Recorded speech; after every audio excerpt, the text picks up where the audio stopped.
All right, so we are recording. Welcome to week 3 of our book club discussion.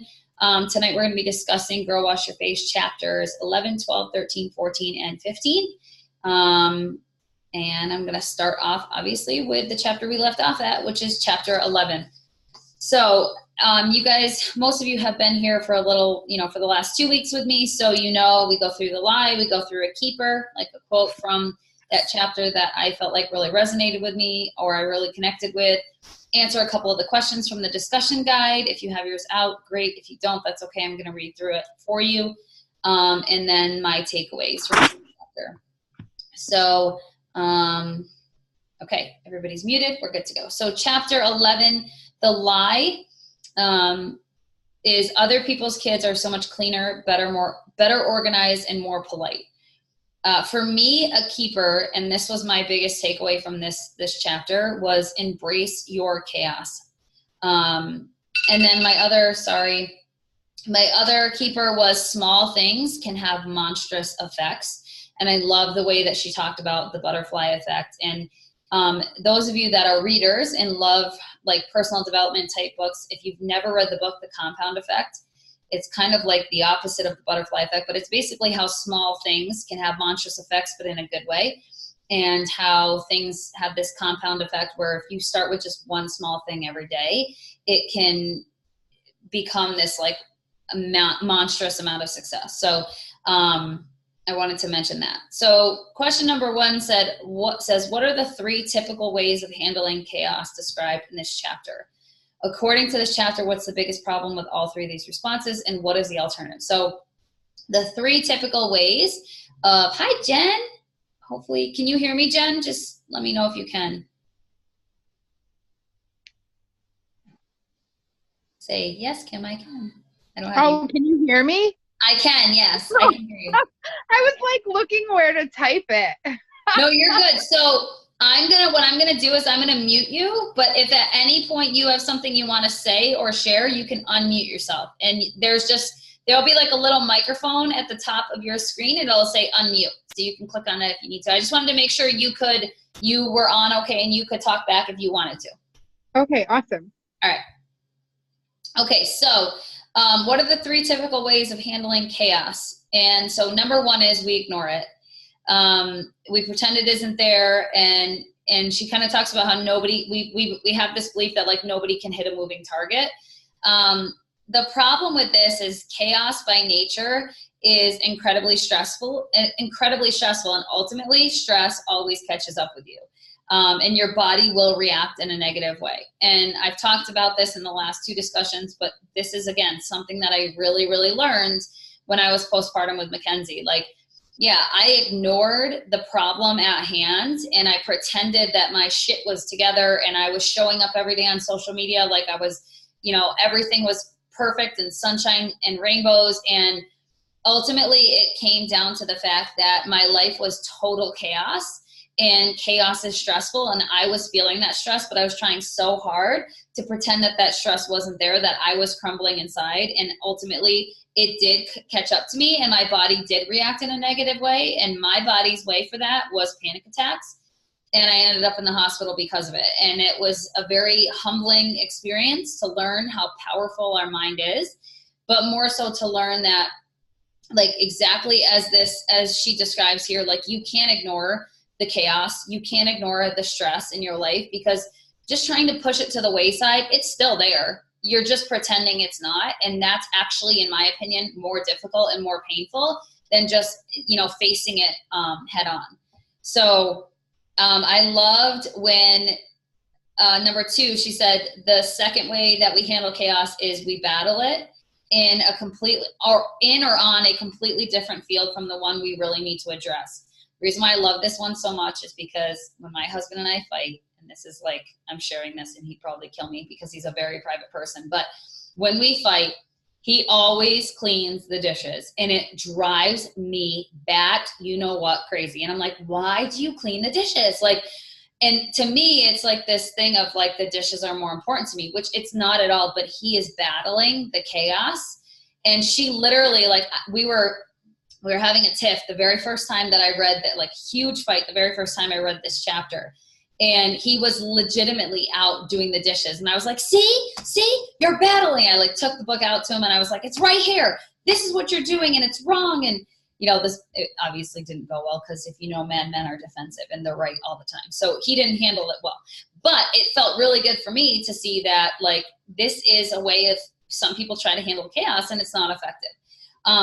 So she literally says, if you're in a stressful relationship, we clean the kitchen, do all these different things to try to battle the chaos. And the problem with that is we always lose the battle, which losing the battle makes us feel impotent and makes us feel angry and it makes us feel out of control in our lives. The third typical way people handle chaos is we drown in it.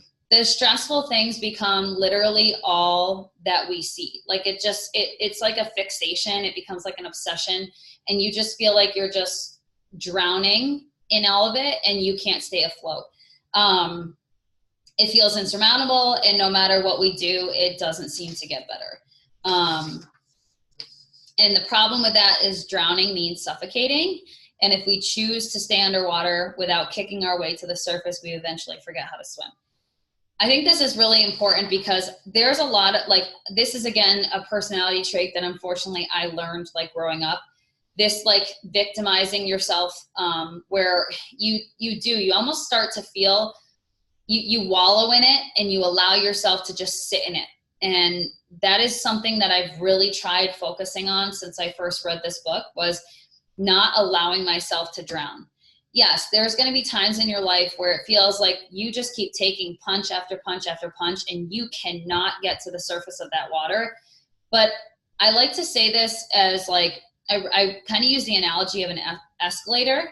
And we talk about this in terms of working our business on my team. Like me and my coaches, I talk to them a lot about having an escalator mindset we talk about. But it applies in this scenario in terms of drowning in your sorrows and your chaos and your stresses.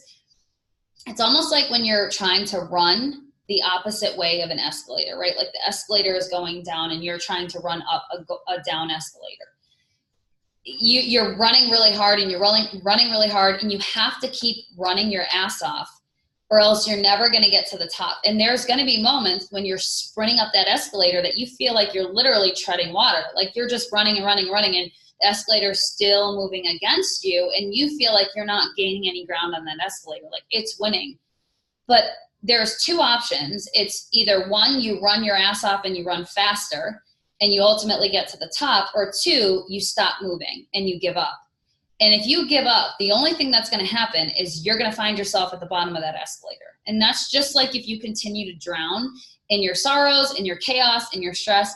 If you don't fight to try to get to the top, to get to the surface, to get above water, you're just going to sit in it and you're just going to drown. So that's just have that escalator mindset as you go through your life, because you're going to have times where you're drowning. Like we all drown. We're all drowning some days, especially if you're a parent. Most days you feel like you literally are just trying to tread water and you're just trying to stay afloat. And it's okay to feel that way, but it's not okay to just wallow in it and to not, try to get yourself to the surface and get yourself out of it. Okay. 2, do you ever find yourself responding to stress by addressing a completely different problem than you really need to tackle? Give an example. Do you think this sometimes can be a helpful tactic? It's so funny that my husband just walked by here because he'll be shocked that I'm actually announcing this publicly and admitting to it. But so do I find myself responding to stress by addressing a different problem? I tend to pick a fight with my husband. Like if everything else in my life is chaotic and stressful for whatever reason, it's not that I have intentions. I don't go home and I'm like, well, I feel like crap about my day. I'm going to really light into my husband. He's my punching bag. And I think we all have, would you like to say hello, punching bag? I think we all have a punching bag. If you still live with your parents, it's probably one of your parents. If your kids are older, maybe it's one of your kids. If it's your spouse, if it's your best friend, maybe it's your sibling. But we all have that person that's our punching bag, and they take the brunt of a lot of our chaos and our stress and our feelings, and it's just naturally how it is. I remember when my son first started preschool, and he would come home, and he was just a totally different kid. and he was acting out, and he was, you know, he was just rude to me, and all of these behaviors that he had never been before. And I remember sitting down at parent-teacher conferences, and I said to his teacher, I said, you know, I just don't understand this. Like, this isn't my kid. He's never been disrespectful to me. We've always been so close. Like, I feel like our relationship is changing. And he comes home from school and he's like angry about ridiculous things that he's never been upset about before, but he's like really, really mad about it now. And she said, well, yeah, it's just like when you go to work and you have a really, really bad day at work and your work day feels chaotic and feels stressful. You don't take it out on the people at your work because you can't.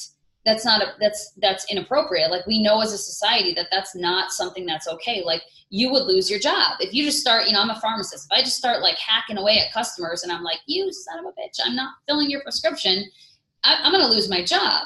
So I can't do that, but I can go home, unfortunately, and take it out on my punching bag or my husband and release my chaos and my stress that way. And she said to me, children are the same. They know that they have to behave a certain way in school. They know that they have to be respectful to their teacher, but they also know that you're their parent and you love them unconditionally. So they can go home and you're their punching bag. It's just the same as with adults. So that's how I typically respond to stress. I address a completely different problem, and it's usually like about something so ridiculous that maybe there's a lot of dishes in the sink or something. Like, I'm not even mad about the dishes in the sink. I'm just taking that chaos and that stress and I'm responding to it by putting it somewhere else. And so the other question she asked is, do you think this can sometimes, you know, like what are other ways that you handle chaos and stress and respond to it? And do you think it's a helpful tactic? So the one thing that I found that is a helpful tactic that takes me from here to here is exercise. And it's not the same for everybody. Some people are like, I hate exercise. It's the devil and it makes me so much more angry at everything. But for me, like my husband knows, sometimes if I call him and I'm just going off, he'll be like, you need to go work out. You haven't worked out yet, have you? And I'll be like, nope. He'll say, go work out.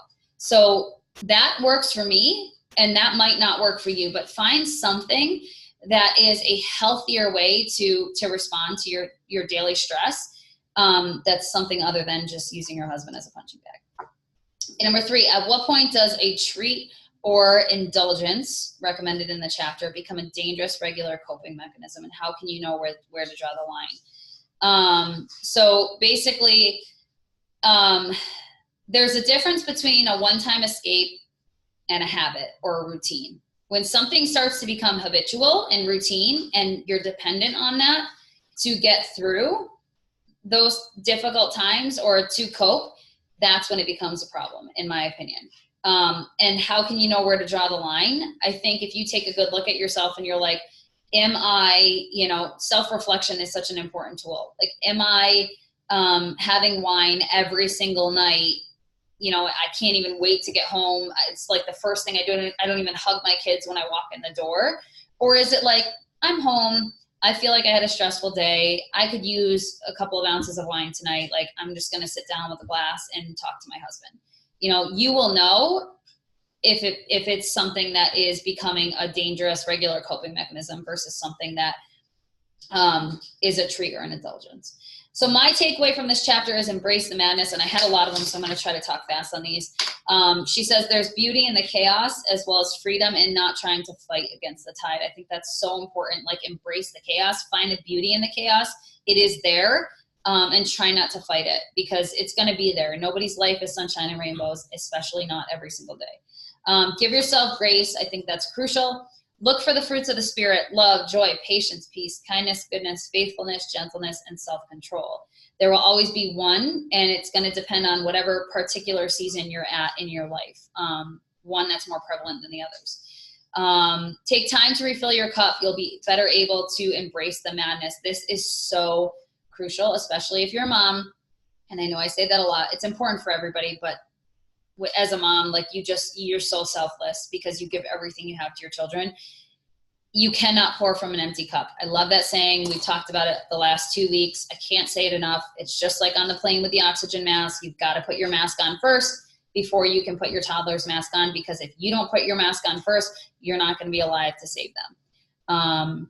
Find a tribe of people who are on a similar walk of life as you are. That's why I love this group. That's why I love what I do every single day, because I literally spend my day giving women a support group and a tribe of other women that are in the same walk of life, that are in the same season of life, and they support the hell out of each other. They cheer each other on, and I think we need more of that. Learn to ask for help, and when someone offers it, accept the damn help, because this is also something that I've had to really work on.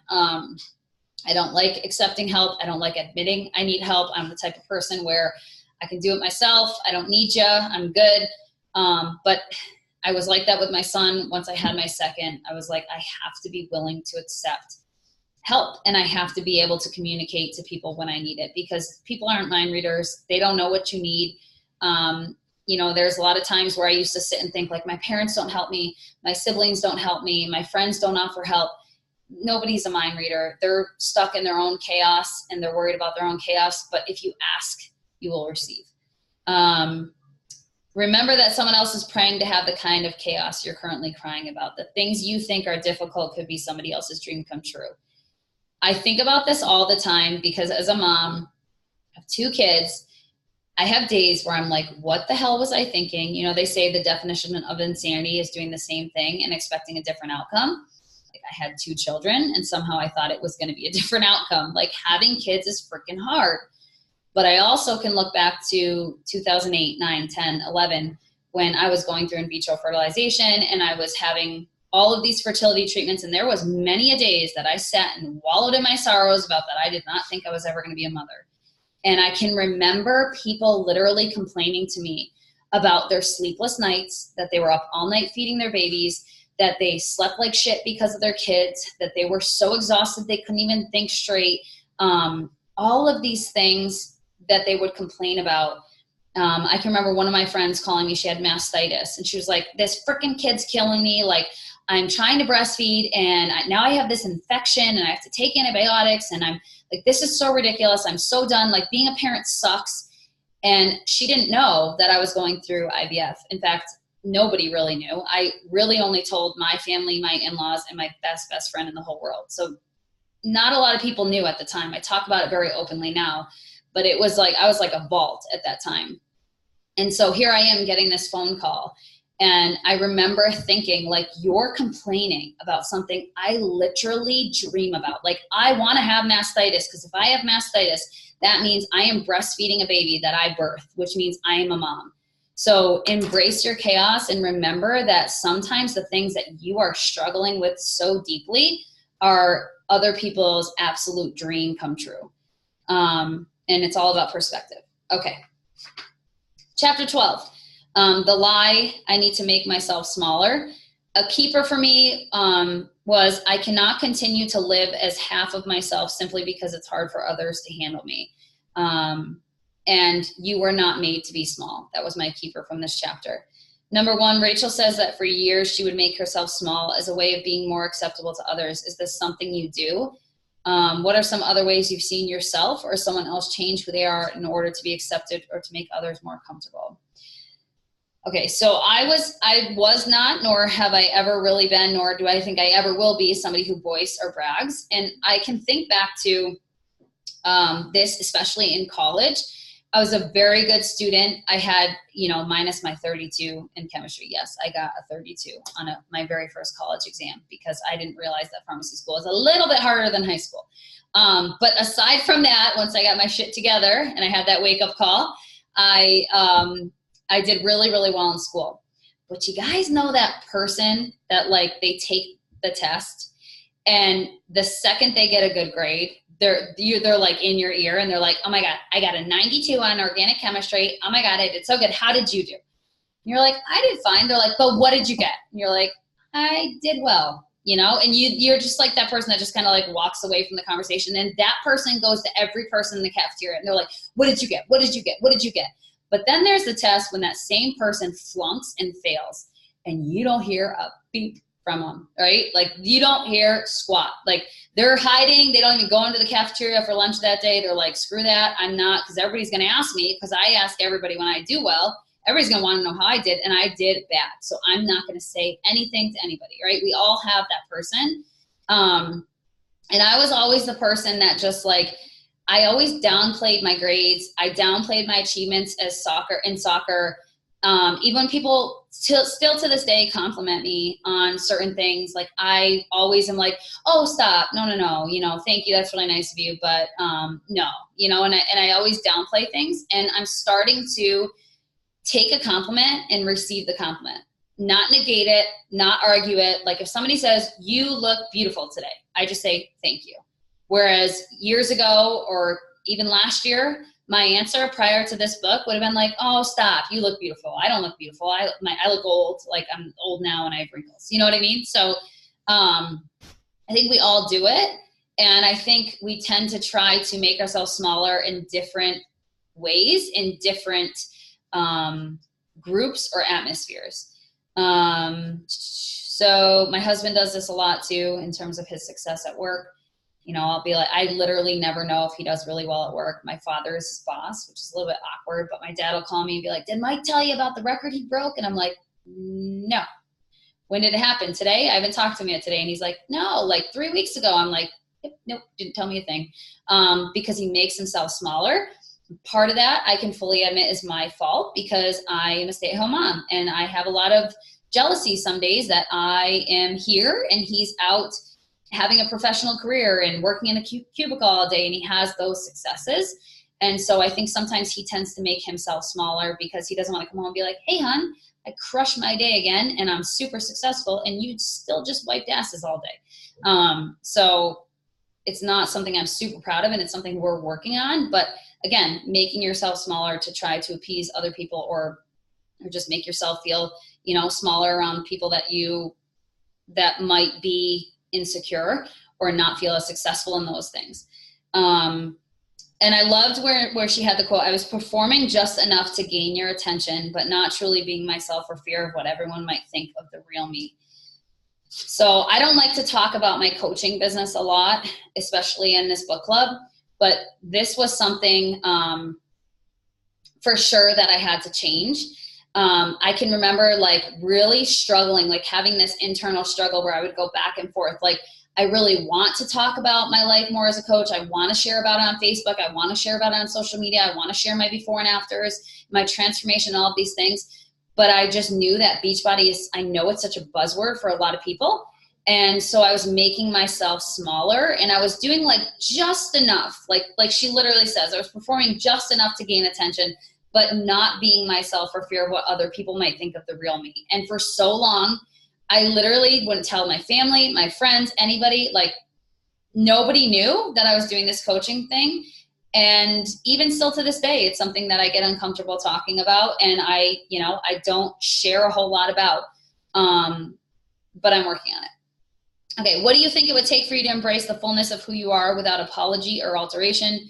Do you think you're doing that now? Definitely still not doing it to this day. It's something that I'm a work in progress. I'm still working at it. I am a people pleaser through and through and through. When you are a people pleaser person, it is really, really, really hard to embrace everything about yourself without apology or alteration because you spend your whole life trying to please everybody and appease everybody. And you spend a lot of your days apologizing for whatever it is about you that someone doesn't like, or you feel like bad about something that one person doesn't like about you. And so I think for me to be able to get past that, to embrace the fullness of myself, I have to let go of that character trait. Part of what I think makes me special as a person is I do care so much about people. I am a people pleaser, and I think that that's what makes me unique, especially as a coach. But I also think that it's something that can be a big downfall for me. So I've got to let it go. Number 3, according to this chapter, how do we tend to respond to people we don't understand? How can that realization affect our interaction with people whose choices are different from ours? What are some ways we can live into being our true selves while supporting others as well? I just wrote down, we try to say whatever we think others want to hear, trying to hide parts of us others might not understand. Be you, but also know that it's okay for others to be them. And I wrote down, it's hard for people who don't understand us to be fully supportive, often unintentionally mute the parts of those that make us uncomfortable. And then my takeaway, I believe that you're not a mistake, and feeling guilty about who you are does a disservice to yourself and the creator who made you. I think that's so crucial. Like, we are all so unique. Like, there's only one Kim, there's only one Erin, there's only one Jen, there's only one Megan, there's only one Amy.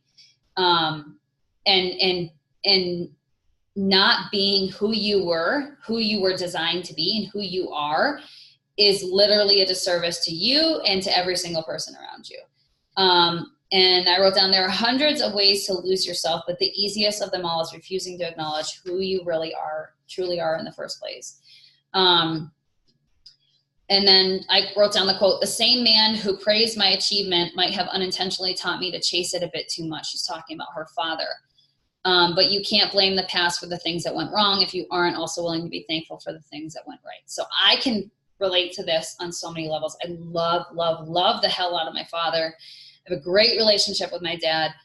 But my dad was hard as hell on me. Any of you guys, like Jen went to high school with me, and Amy, anybody that's known me and knew me like through my soccer career, I'd end a game and I'd get in the car and I'd be like, maybe this is the game that he's going to be like, you crushed it. I was lead scorer sophomore, junior, senior year of my high school team, MVP, captain 3 years out of 4. So I was a good soccer player, but there just was, it was never enough. It was never good enough. And so I chased really realistic expectations. And I still to this day do that. But I can also acknowledge that I am a go-getter, and if I'm going to do something, I'm going to do it with perfection. So it wasn't always a great thing, and it was kind of exhausting some days to go out and play a game and to never feel like it was good enough. But again, she says you have to be willing to be thankful for the things that have gone right because of that. And I am thankful for the fact that, if I do something, if I set my mind to it, I usually can figure out how to succeed at it. And that's something that I think I gained from all of that.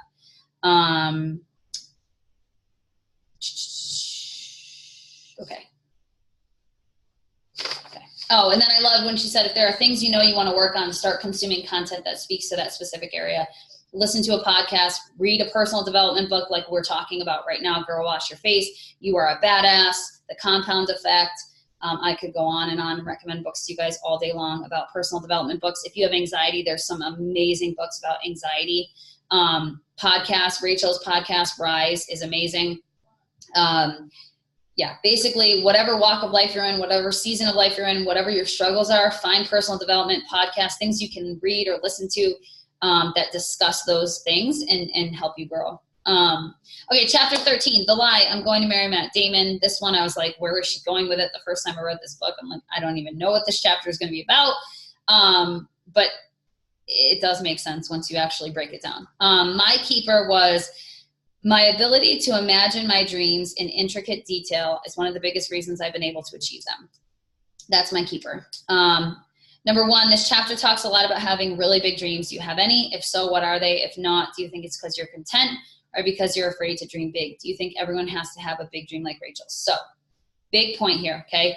Chapter 13 was like a breakthrough moment for me the first time I read this book.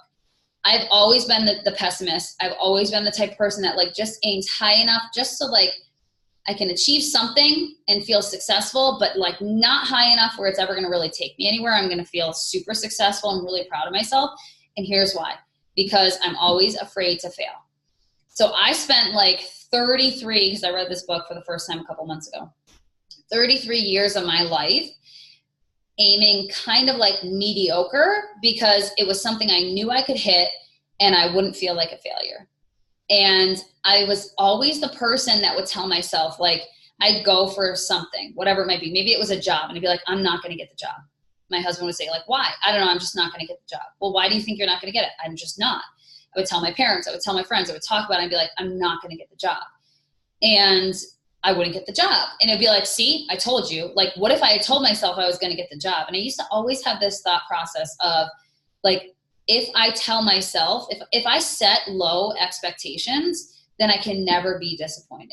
Whereas if I set these high expectations, I'm going to get the job and I don't, I'm going to feel like I failed. I'm going to feel that feeling of disappointment.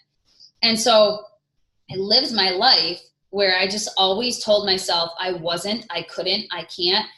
And when I read this chapter, and I also just, you know, at the same time that I read this book, I was going through a session called The Power of I Am with Chris Downing, one of our super trainers.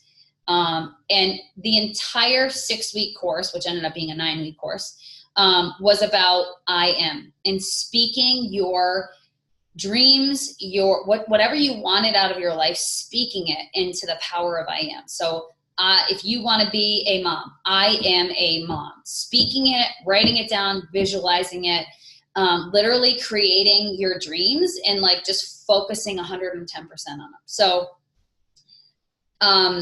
my big dreams, and I'm not going to go into details on all of them, but one, retire my husband, which probably sounds ridiculous, right? And it does, and I know it does, and I can admit that it does. But do I know it's achievable? Yes. Do I know I can do it? Yes.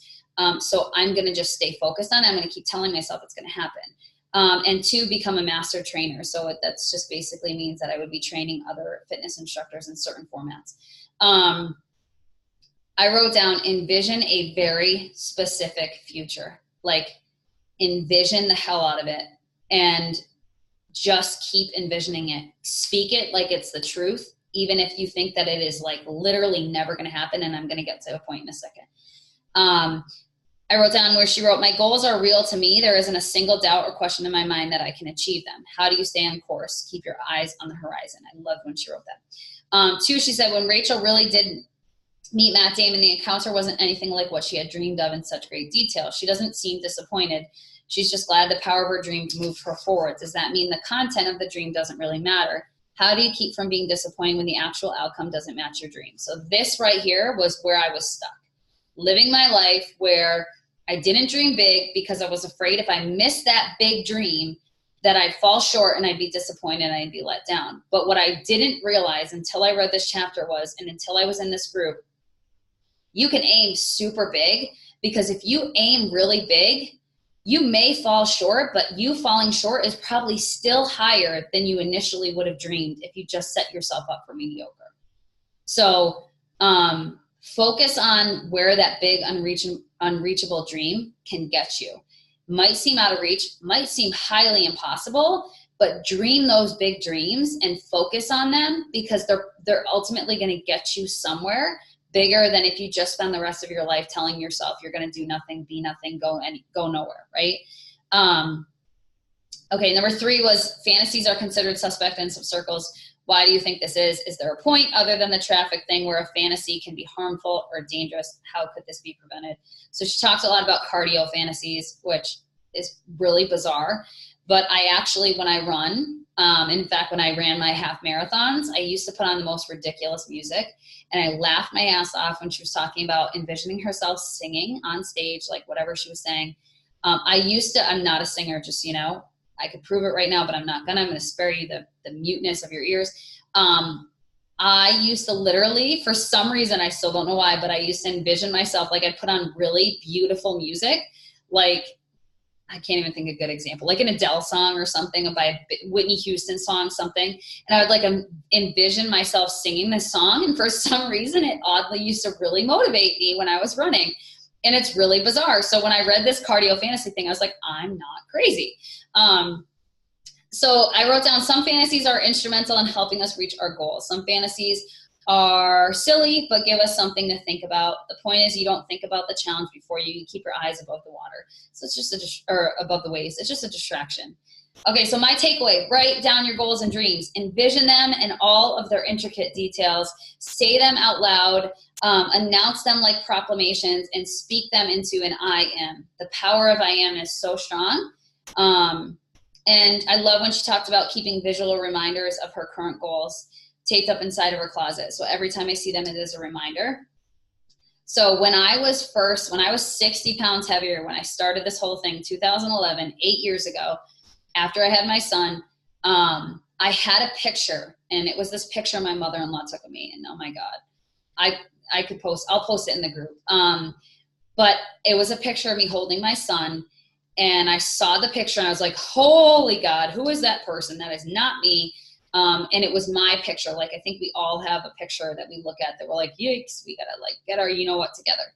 And so I took this picture because I would run and I would find motivation, or I would start to try to eat better, and then I would get demotivated and I would let it all go to you know what.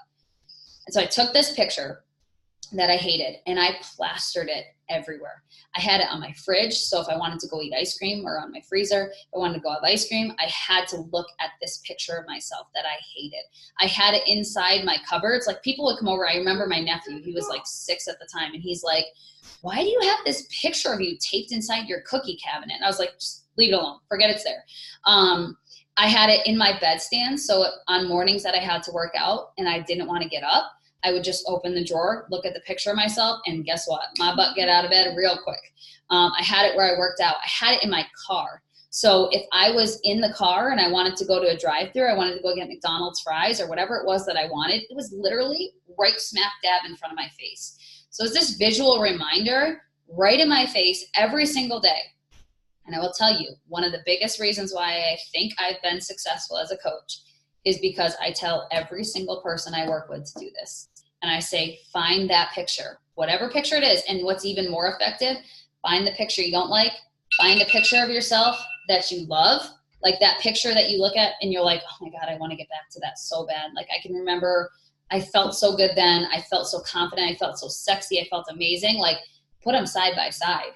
Have where you are and have where you want to be, because having that visual reminder, literally plastered, put it in the bathroom mirror, put it anywhere, put it everywhere. That reminder is going to help you to stay on track.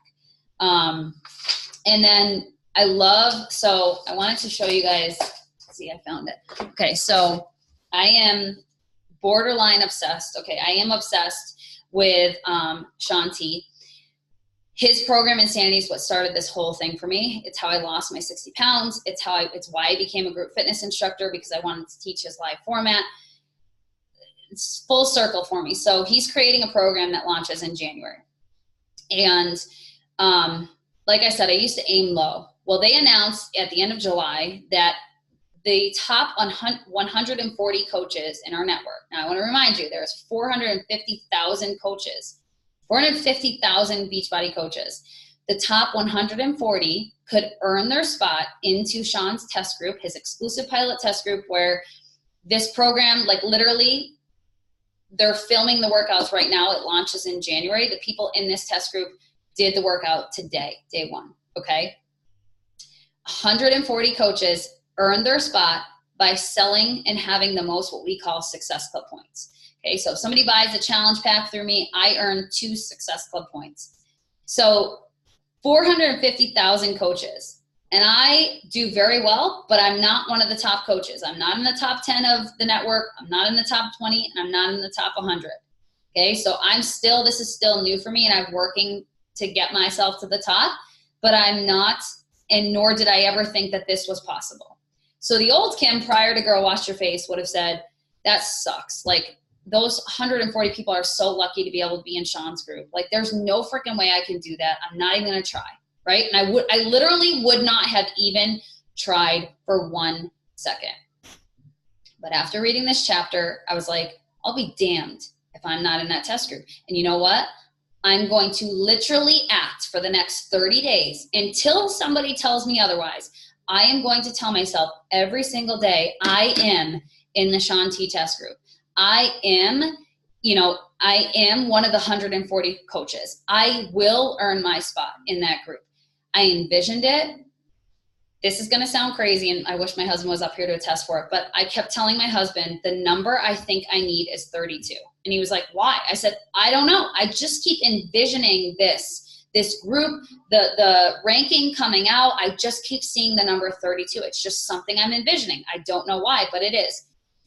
So I busted my ASS for the month of August. And I'm saying, like, I literally did. I would have sold my children at this point if I had to. I mean, I did literally everything I could. And I was the number 141 coach. 141 out of 140. I spent an entire weekend bawling my eyes out because it was just another time in my life where I fell short. And I sat with my husband and I said, see, this is why I never think positively. This is why I never tried to do anything. I just wish I never even tried, because falling one person short feels so much worse than not trying at all. Well, I get a call on Monday saying, hey, Kim, one of the coaches in the top 140 isn't able to participate because she's pregnant, and this program is not for people who are pregnant or up to 6-month postpartum. You're in the group. I literally thought I was going to throw up. Like my kids thought I was crazy. I was jumping around the house. I was like, yes, yes. Oh my God. Here's the crazy thing. Even on the weekend when I was crying my eyes out, I kept saying to my husband, but I wrote it down. I envisioned it. I'm in that group. I know I'm in that group. Like, I refuse to accept it. I am in the group. So here's my paper.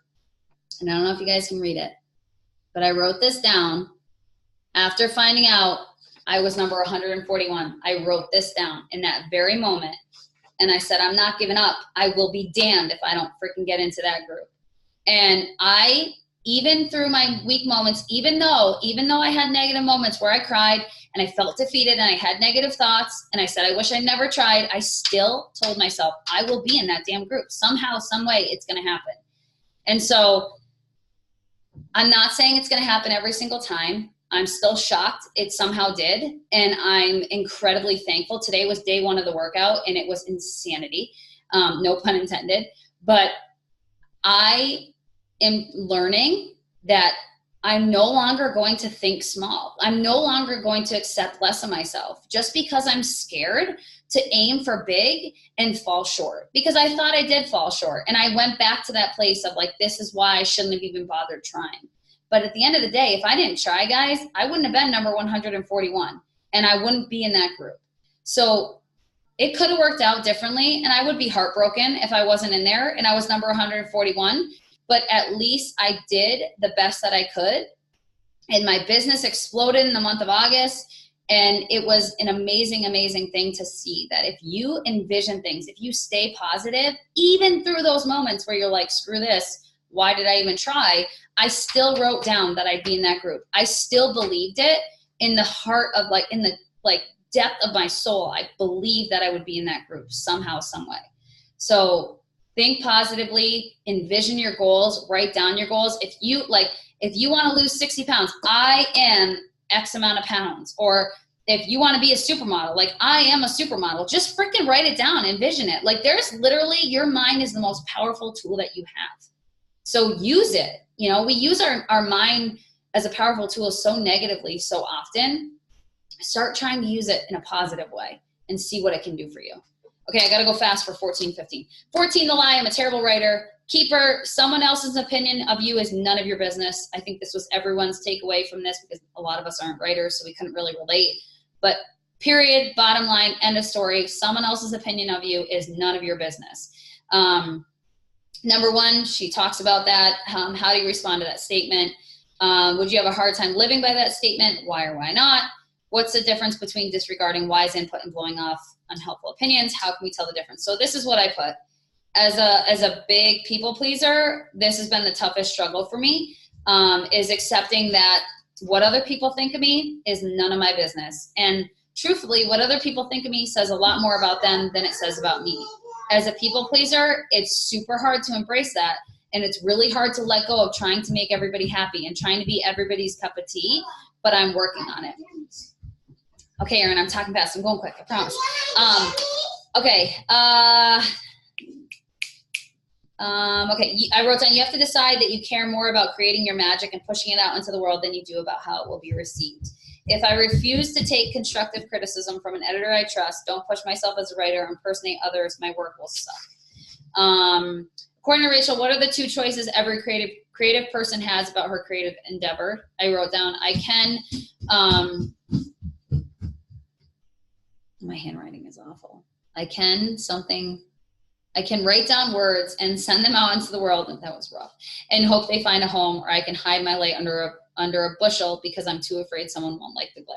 My takeaway, whether or not something is good or worthy is up for interpretation, and if you're concerned about others' interpretations, then everything you make or do is fantastic. Critique grief, I wrote down just the 3 stages: denial, anger, bargaining, and acceptance. I think we all go through that, like when we're feeling judged or critiqued. This is my favorite and my biggest takeaway. You have to be willing to put it out there, even if, and I wrote down page 147, and it's a whole slew of things, even if, but the bottom line is, at the end of the day, if you help one person and 3 million other people think you're a piece of shit, or they think your social media is stupid, or they think your workout posts are annoying, or whatever it is, however this relates to you, but this is how it relates to me. If 3 million people think that my workout videos are annoying and stupid, and one person changes their life because of them, I'm happy. Because at the end of the day, that's all I care about. Okay, chapter 15, the lie. I will never get past this. A keeper. Go to therapy, talk about it, make yourself think about it. Those are the 3 biggest things that I take from this chapter. Everybody has trauma. Everybody's been through shit. I could go on and on and on and on about things in my life that I've been through, but at the end of the day, we all have it. We've all been through it. Some of us have been through more shit than others. Some of us have lost family members. Some of us have lost children. I have a friend right now who just lost her daughter. She was pregnant. She was 31 weeks, I believe. Baby was born, baby didn't survive. And this is something that will be a part of who she is for literally the rest of her life.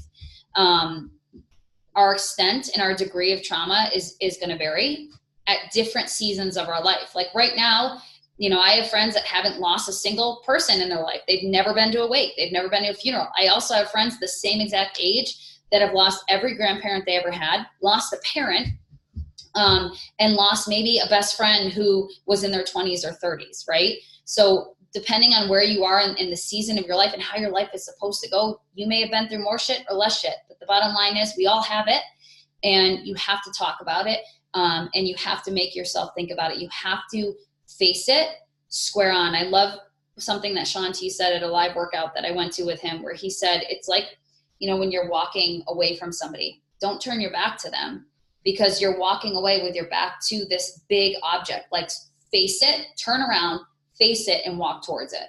Because at the end of the day, turning your back to it and walking away from it literally does not serve you in any way, shape, or form. My trauma was the biggest thing that's had an effect on me. And there's 2 things that I won't discuss on this, just because out of respect for these people, because I don't feel like it's my story to tell, but it's something 2 things that have had huge impacts on who I am as a person, who I am as a wife, as a mom. And one day maybe I will talk about it, but right now I just feel like it's not something I'm comfortable putting out into the universe for other people, because it's not my story. But my father's heart attack is something I can talk about, and it had crazy impacts on me. But long story short, my dad had a heart attack when I was 14, and he came home from the hospital, and my mom changed everything we did, everything we ate, everything we drank. We had birthday cake made with apple juice instead of oil. And in my little 14-year-old brain, I somehow gathered from that fear that food is a bad thing and food can kill you. And I developed an eating disorder. So I was 14 and struggled. I still struggle with it to this day.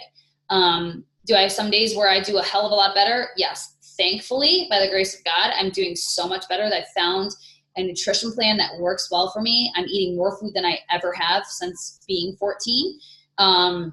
And I feel amazing, but I'd be lying if I said I don't have days I still struggle. It's always going to be a part of me. That's the thing with trauma, guys, is we come out of these traumatic events, and it changes us. And that's okay. It's okay to be changed, but it's not okay to sit and wallow in it. It's not okay to let it affect you every single day. You have to have good days, and the good days have to outweigh the bad. And if they don't, you got to seek help. You got to get help with facing them square on. Because I would never even know why I have these control issues with food if it weren't for a therapist that told me this is because of this. So find a professional. That's what they do. That's what their job is, and get help. Do you believe that everything happens for a reason? Why or why not? Yes, I do. What alternative does Rachel suggest? She says, I don't believe everything happens for a specific reason, but I do believe it's possible to find purpose even in the absence of explanation. my takeaway from this is you cannot ignore your pain. You cannot ever leave it behind completely. The only thing you can do is find a way to embrace the good that came out of it, even if it takes you years to discover what that is. So what's my good with my dad's heart attack and all these 20 some odd years of this fear of food?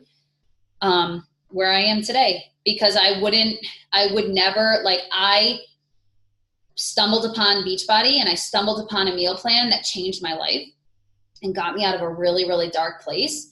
And it's literally why I'm here. So I wouldn't be having this. I would literally, like, I don't do book clubs. I've never done a book club. Prior to all of this, I don't love public speaking. I never, ever would have done something like this ever if it weren't for where I'm at right now and being a coach and doing these things that I do. We wouldn't be doing this right now if it weren't for my dad's heart attack. So I learned a lot from it. And I think the biggest thing that I learned is, like, I'm 34 and I am so conscious of my health. And I know a lot of my friends that are not. And ultimately, it's going to catch up to you at some point. If you don't take care of yourself now, it will eventually catch up to you. I had somebody the other day that said to me, well, why would I said, it's not about just the number on a scale. It's not about just the dress size. I said, there is so much more to it than those numbers. The numbers that really matter, your blood pressure, your resting heart rate, your blood sugar, those are numbers that really, truly matter, guys. And she looked at me and she's like, I'm 31. She's like, why do I give a shit about blood pressure and blood sugar? I'm not going to have a heart attack. I'm 31. Who's to say? And I'm not one to try to scare people because I'm a very anxious person. If somebody said that to me, I'd be like, oh my God, she thinks I'm going to have a heart attack. I'm going to die. I'm worst case scenario person. But my point is, you're not untouchable at 31, at 16, like the choices that you make right now, even though your risk may be less, the choices you're making right now ultimately will impact you 50s, 60s, 70s. Because here's the other thing too. It's all habitual. It's all routine. You don't establish the routine. Guess what? You can't teach an old dog new tricks, right? How often do you hear that saying? It is a lot harder, and I'm speaking from experience, to teach a 50 or 60-year-old person how to be healthy than it is to teach a 25 or 30-year-old. So do it now. Figure it out now. And that's what I'm going to say about that. Okay, let's see, Erin. What you were saying about Erin's battery must have just died. What you were saying about dreaming big without being concerned with what other people think is something I can certainly relate to. Yep. So I lost Erin because her battery died, but let me unmute you, Amy, and I'm gonna, why is that not working? Unmute you, Jen. Amy, can you unmute yourself? Because I can't for some reason. I don't know why. Did it work? Yep, there you go. All right. So that's all I have. And I know I talked for a long time tonight, and I'm so sorry. But if you guys have anything, you can share. If you don't, that's okay too. I don't. I'm behind a couple chapters, but I just wanted to say, and I just posted it in my story, how much I love this book club, because reading the book is like one thing, but hearing you talk about it and relating to you and how I'm like, yes, that is me. It's just awesome. I really like that. Thank you, honey. Yeah, I feel like I was talking to my sister about this the other day. My sister's going through kind of a difficult time, and she's like, why am I the only one that blank? And why am I the only one that blank? And I said, Melissa, you're not the only one. It's just nobody else wants to talk about their shit. Mm-hmm. And I think, and we talked about this the last 2 weeks, but it's like when you live in a world where social media is so prevalent and literally all people do all day long is read other people's highlight reel, you're setting yourself up to feel like a massive failure. Like you are setting yourself up and you're comparing yourself to what people want to show. And a lot of times what people want to show versus what's actually happening and what's actually reality are two totally different things. And so I was telling her, you have to find people. And she said she's got a couple of friends in her area, but I said, you need to find real people. real people that are going to have a conversation with you that's real, that aren't going to sit there and say, Jimmy did this at school the other day and he was student of the week and so-and-so did this. Like, find that group of people that can tell you the worst thing about them before they can tell you the best thing about them. So, you know, surround yourself with those kind of people, and that's going to set you up for success. And I guarantee you that there's so many more people out there.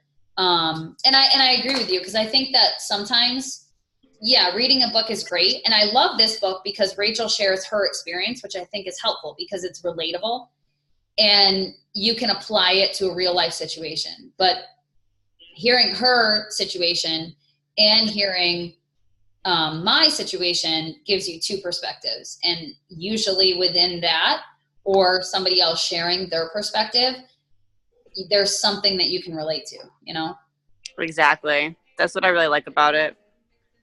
Jen wrote, Roman just woke up. Thank you for letting me join. I totally connect with almost everything you're saying. Aw, that's awesome. All right. So Aim, if you don't have anything else, I am going to end the recording. I'm going to post this recording so anybody that wants to watch the playback can. Do me a favor, when you watch it, leave your comments, leave your thoughts, leave your suggestions in the comments of the post. And Aim, are you good? I'm good. Thank you. All right, honey. I will talk to you later. I will see you all next Sunday for our final week 4 chapters 16 through 20. Have a great night. Awesome. You too. Bye.